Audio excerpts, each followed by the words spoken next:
Jeff with Metalluminati, and I'm here with Mitja of Moonsorrow. What's up, man? Oh, I just woke up. I'm fine, I guess.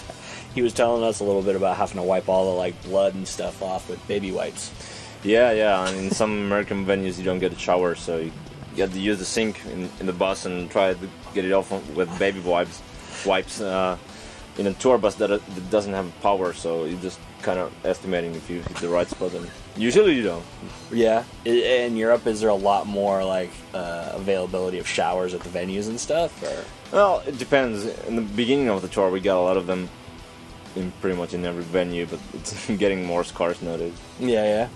So how has the tour been so far? Great. Yeah? Really great.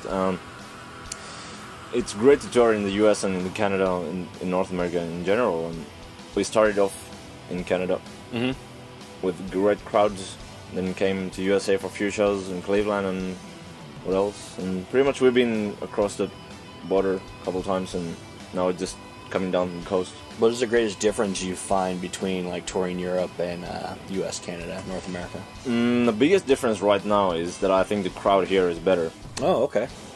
Everybody in Europe thinks that it's vice versa, but I must say the response here is way better.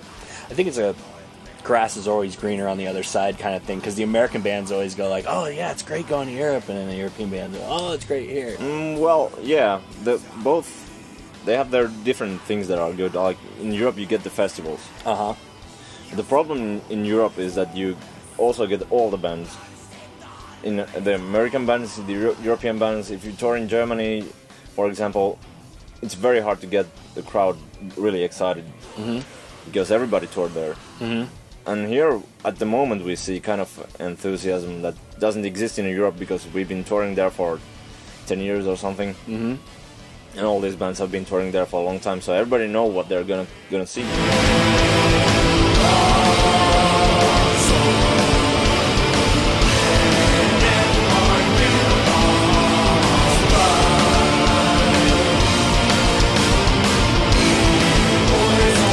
Do you think, like you said, you've been touring there for 10 years, do you find that it takes a long time to build that kind of fan base over time and really sticking to your guns, or what suggestions would you have for young bands coming up? Well, you have to find your genre in the scene in Europe, because it doesn't. For example, if there's a pop band, you have to put millions of money to make a product. We don't have to do that with a metal band. You just have to find your crowd. In internet, websites, web forums.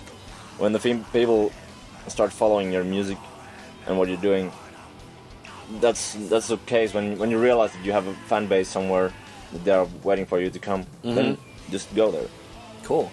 And how has social media, you talked about internet, how is the social media you guys use, you need merch stuff in order to monetize and help the band? Well, of course, it's essential nowadays to have the merchandising on the internet. If you want to make any profit on anything, that's the way. And it's easy. I mean, it makes everything easier. You use the Facebook, whatever it is, to connect your fans, and also the web shops for shirts and everything. And do you feel that giving your music away for free at first gets you a lot more fans following, and then you can reap the benefits of that merch and them coming to shows? Or that's hard to say. I think it's very important still. We started before there was any social media, right? But even then, I noticed that there is much more bigger fan base abroad than in Finland. Even though we're singing Finnish, when you follow the websites, web forums, all these guest books and stuff, there was a lot of stuff about us. Nowadays it's different. It's all about Facebooks and Twitters, and the other kind of communities aren't that active anymore. Right. But yeah, it's very important. Cool, man. Well, thank you so much. Thank you. Metalluminati, motherfucker.